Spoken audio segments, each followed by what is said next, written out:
First at 6 tonight, concerns about immigration and customs enforcement in local schools. Thank you for joining us today at 6. I'm Anthony Austin. And I'm Jeannie Blaylock. The Duval County Public Schools Superintendent recently speaking about ICE impacts on schools after a parent made comments during a school board meeting. That parent also alleges more than 36 students are no longer attending school because of ICE concerns. Our investigative reporter Riley Phillips has been looking into these claims. And Riley, the superintendent says ICE has not been inside any schools in Duval County this school year. Yes, Dr. Christopher Bernier confirmed no student has been taken by ICE agents from school so far this year, but he did say they have dealt with students whose parents or guardians have been taken into custody by ICE, and this has led to questions about how the district is tracking these incidents.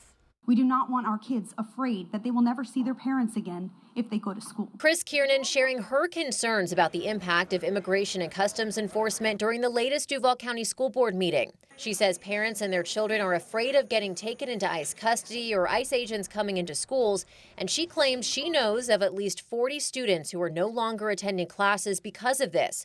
A spokesperson for DCPS tells me the district has no insight into the source of the numbers Kiernan referenced. If this is an incorrect number, please release the accurate number that you have and explain to us how you got that. This is a very sensitive situation. Superintendent Dr. Christopher Bernier addressed these concerns at the end of the school board meeting. We've not had ICE agents reporting to our schools, removing students.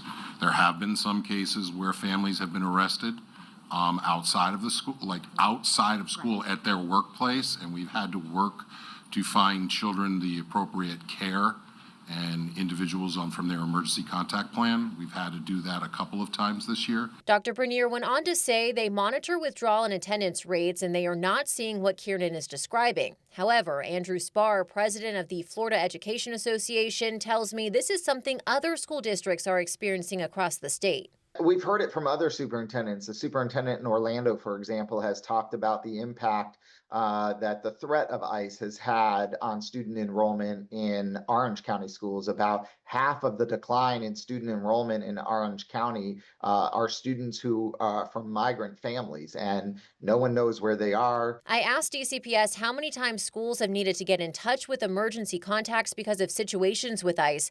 A spokesperson was not able to provide specific numbers, but did say a handful of times. When this does happen, the spokesperson confirmed the district is either notified by the arresting agency or by a family member, and protocol is to notify the student's emergency contact. Kiernan says she wants the district to be more transparent. Not all laws are just, and I think specifically in Duval County, we need to be really specifically focused on these things. These children are our future. I've also requested the number of students who have unenrolled or withdrawn from DCPS in the middle of the school year to compare to data from years prior. I'm still waiting for that information. Anthony.